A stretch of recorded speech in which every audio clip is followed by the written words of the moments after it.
On a cold autumn morning, on the concrete wall of a building in the Bronx, New York, passers-by noticed a little kitten. It was sitting, barely holding itself up on its paws, and quietly meowing pitifully, trying to attract attention. People reached out to volunteers from the organization Little Wanderers NYC, and within a few hours, rescuers hurried to the scene. The kitten appeared to be in dire condition, emaciated, with a trembling body that barely retained warmth. It was quickly taken to the veterinarian. There, it was given the name Kitten, as it was found on Clay Avenue. The first thing the veterinarians did was to start restoring the little patient's body temperature, which had dangerously dropped. Kitten was about 8 months old and had serious health issues: underweight, a severe form of respiratory infection, and multiple ulcers on his tongue. However, despite his condition, he yearned for contact and tried to lift his head to feel affection. He was too weak, but his will to live did not wane.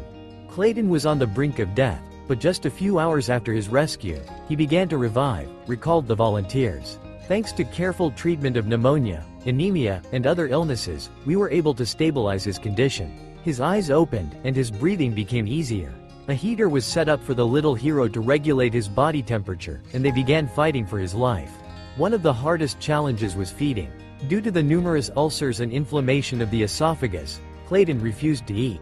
The volunteers used a special feeding tube, which helped provide him with the necessary nutrients and support his immune system.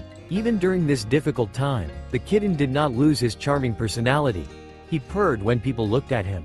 Eventually, as Kten's condition significantly improved, he was discharged from the veterinary clinic and found a home with Rebecca, a volunteer from Little Wanderers NYC. The little fluffball snuggled tightly against his new caregiver, continuously enjoying the warmth and care.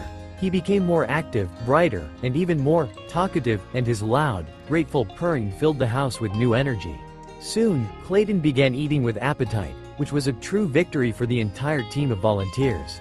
He was eating 2.5 cans a day, and it seemed like he had completely forgotten about his illnesses, the rescuers joyfully shared. When Ktten fully recovered, a strong bond developed between him and Rebecca, leading her to decide not to let him go and to officially adopt him. 3 years have passed since Ktten found his new home. Now, he is not only a beloved family member but also helps new charges that Rebecca brings home. Ktten is always happy to share the love he once received with other animals. Ktten is my everything. He's the best dad to all my charges. Always patient, gentle, and funny, Rebecca says. I just couldn't part with him. He's perfect. I'm lucky to have him, Rebecca lovingly recounts. Ktten, having traveled a long way from an abandoned kitten on a concrete wall, has become a true success story. His life is proof that volunteering can work miracles. If you enjoyed this video, please like and subscribe to the channel for more great videos.